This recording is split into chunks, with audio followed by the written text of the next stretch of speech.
Vamos a hablar con Alicia Miller, que además de periodista especializada en investigación y política, dirige el Monitoreo de Libertad de Expresión del Foro de Periodismo Argentino, FOPEA, y en este marco del Día Mundial de la Libertad de Prensa, que se celebró el 3 de mayo, se ha presentado un monitoreo anual y como conclusión se llegó, digamos, a que durante el 2025 hubo un récord de ataques a la prensa desde el poder particularmente.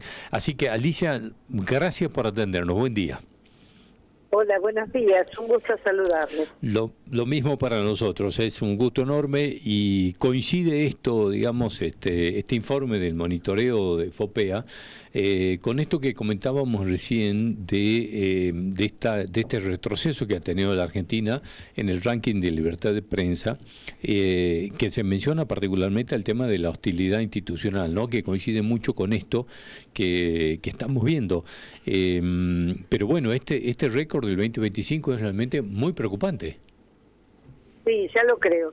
Desde FOPEA lo vemos con mucha preocupación y porque según nuestros datos del monitoreo, durante 2025 se han producido 278 ataques a periodistas o a medios. Es todo un récord desde que se creó el monitoreo en 2008 y además la particularidad es que de esas 278 ataques, 119 tuvieron como autor al presidente de la Nación y otros 68, 69 a personas allegadas al poder. Es decir, que desde el poder, justamente, que se deberían respetar las normas, es gente que ha jurado a respetar las normas, es precisamente donde se están atacando a periodistas y a medios. Es decir, que esto conspira contra el principio constitucional de que los actos de gobierno son públicos y deben ser publicados, debe haber acceso libre a la información pública y todo esto. En ese marco justamente se da el retroceso en la posibilidad de que los periodistas puedan desarrollar su tarea en libertad sin sufrir represalias. Que esto particularmente, y le cuento que esta mañana lo hablábamos con un doctor en comunicaciones que tenemos la suerte de tener nosotros de columnista, que además es jefe de la carrera de la Universidad Católica de Salta, de la carrera de periodismo, y hablábamos de esto que se ha ido como intentando minar, que hablábamos de que, digamos, el acceso a la información, que es un derecho de la gente, ¿no? Porque empezamos a hablar de esto que muchas veces perdemos de vista, que es el trabajo de la prensa, es simplemente, digamos, como el vaso comunicante, digamos, para que la gente termine ejerciendo el derecho a estar informada, ¿no? Entonces, se han empezado a romper. Son los principales perjudicados. Claro, sí. Por eso es que hablábamos de que digamos, la preservación de las fuentes, etcétera, y todo lo demás que suele, digamos, ponérselo, se suele cuestionar muchas veces desde estos sectores, tiene más que ver con el derecho de la gente que una prerrogativa de los periodistas o el periodismo. Y sí, porque fíjate que sin que existiera el derecho a reservar las fuentes periodísticas, prácticamente no existiría periodismo de investigación, porque si la gente nos da un dato crucial de un caso de corrupción, pero va a salir su nombre en los diarios o en los portales, sin duda habría temor a represalias. Así que el secreto de las fuentes es esencial para que el periodismo pueda desarrollar su tarea. Y esto tiene que ver con que es lógico que el periodismo moleste. Esto es normal, pero el funcionario, el presidente de la Nación en este caso, está obligado constitucionalmente a respetar la tarea periodística y a soportar, a tolerar los avances del periodismo sobre las cuestiones de interés público, aun cuando esto le moleste. Esto es una obligación constitucional viene dentro del paquete de privilegios que tiene un presidente, viene esto que lo obliga a respetar al periodismo. No es una opción, no es que pueda decir, bueno, yo lo respeto o no lo respeto, es una obligación constitucional. Bueno, y esto, digamos que esto de cerrar la sala, digamos, es, digamos, un poco, perdón, el área de prensa de la Casa de Gobierno, digamos, es todo un síntoma. ¿Cómo lo tenemos que interpretar? Porque esta es la lectura que queríamos, a la que queríamos apelar, Alicia, es ¿qué hay que interpretar de esto, digamos, como mensaje? ¿Qué mensaje quiere dejar el gobierno con esto? Las restricciones para el desempeño de periodistas dentro de la Casa Rosada tiene dos lecturas. La primera, por supuesto, es meterle miedo a los periodistas que estén cuidándose de qué hacen, dónde se mueven, dónde meten la nariz, por el temor a que su medio pierda la acreditación o ellos mismos sean expulsados. Pero por otro lado, es un mensaje a los funcionarios, que esto también es igualmente grave. Desde el comienzo, este gobierno les ha prohibido a sus funcionarios que hablen con los periodistas y de hecho tenemos montones de ejemplos que sabemos que han sido expulsados funcionarios por el solo hecho de hablar con periodistas y de brindar algún dato de interés público. Así que yo creo que tiene que ver también con un mensaje hacia adentro del equipo de gobierno, que nadie reciba a los periodistas. Y esto es igualmente grave porque la comunicación, el derecho a la información, necesariamente tiene que tener dos patas, quien pregunta y quien responde. Esto que obviamente es un retroceso en la calidad institucional y aunque parezca hasta redundante o raro, es un retroceso en la calidad de la democracia en términos generales, ¿no? Por supuesto.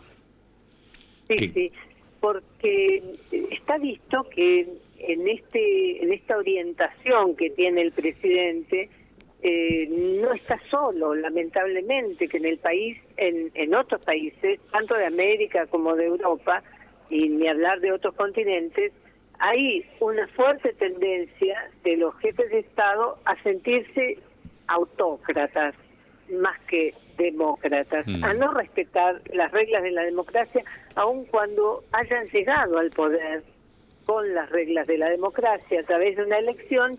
Una vez que se sienten en el poder, ignoran las reglas de la democracia y quieren manejarse como si fuera un monarca, un rey, y esto no puede ser, por supuesto. Bueno, sí, a partir de todo esto, digamos, me parece que el foco también o por lo menos se encienden las luces sobre la justicia, porque en definitiva todo esto, digamos, los ataques a la prensa en muchos casos, no tan solo termina en la denostación al medio, al periodista, denostaciones personales, cosas como la que hemos tenido que ver a un presidente gritando corruptos, chorros y todo lo más, una cosa desaforada que no se me ocurrió nunca tener que haber visto en una figura de degradación de la investidura presidencial en definitiva. Todo esto en algún momento llega a la justicia, me parece que hay que poner el foco también ahí, ¿no? ¿Cuál es la reacción de la justicia frente a esta, por ejemplo, esta estadística de los ataques?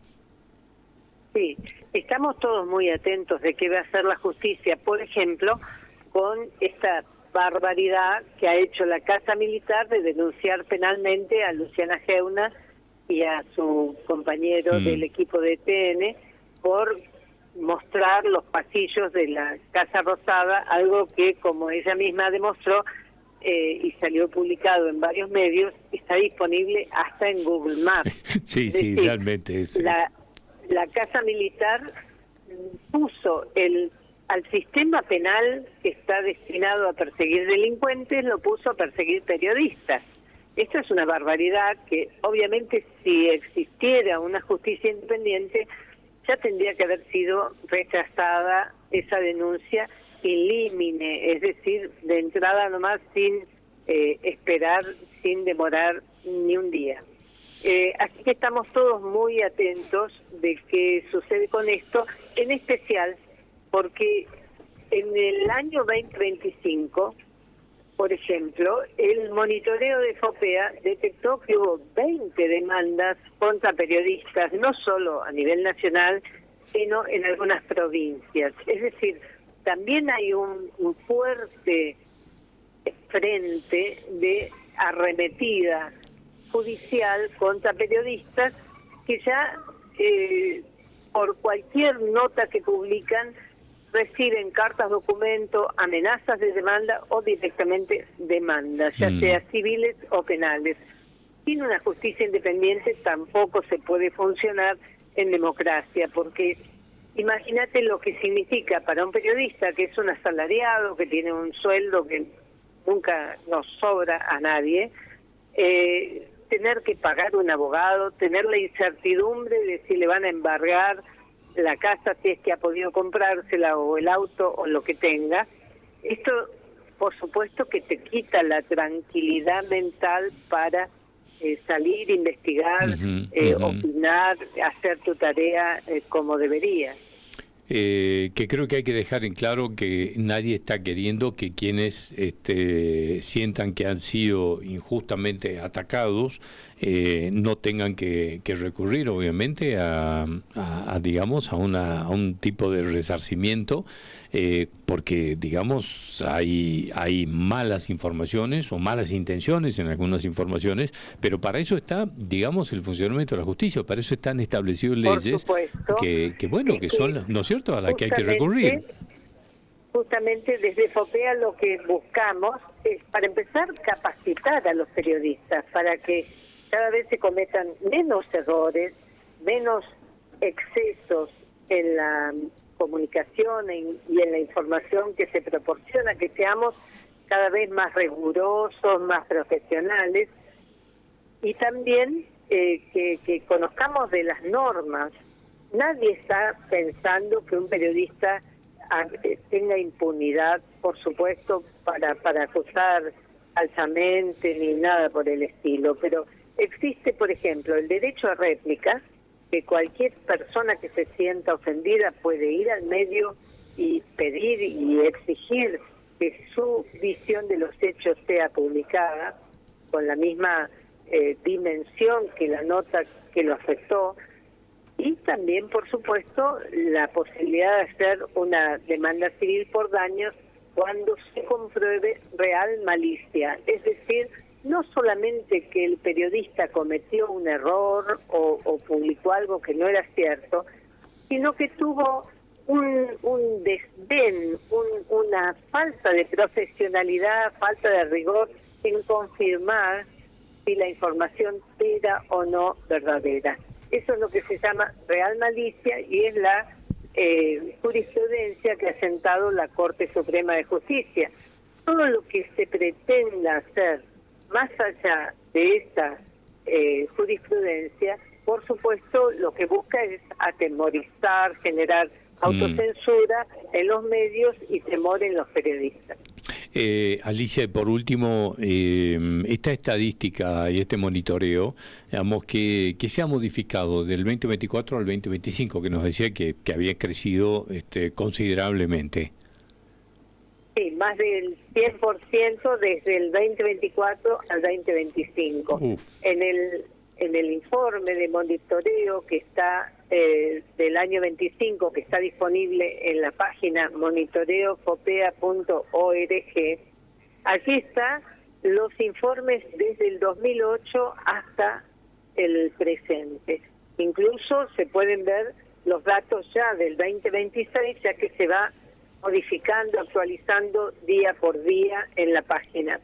Y lo que está también incluido en el informe 2025 es un análisis sobre el contenido de los insultos muy interesante que realizó un equipo de FOPEA con la coordinación de Sandra Crucianelli. Lo que muestra es cómo se eligieron las palabras, ¿no? Por ejemplo, animalizar a los periodistas diciéndoles mandril u otro tipo de animales, o ofenderlos en lo personal diciéndole basura, pus, purulento, o por ejemplo señalarle algún defecto personal o dar a conocer datos personales o agresiones sexuales de tinte sexual. Digamos, hay un cúmulo de insultos que no es solo la cantidad de insultos todos los días, sino lo degradante, el nivel de bajeza verbal que ha elegido el presidente para ofender y desacreditar a periodistas puntuales y a la profesión en su conjunto. Bueno, realmente como está planteado el escenario es de preocupación, y me parece que hay que encender todas las alertas que sean necesarias, fundamentalmente en resguardo de las instituciones y de la calidad democrática, fundamentalmente, ¿no? Así que, Alicia, muchas gracias por atendernos en la mañana de hoy, ¿eh? Muchas gracias a ustedes por atender estos temas. Al contrario, muchas gracias y hasta cualquier momento. Hasta luego.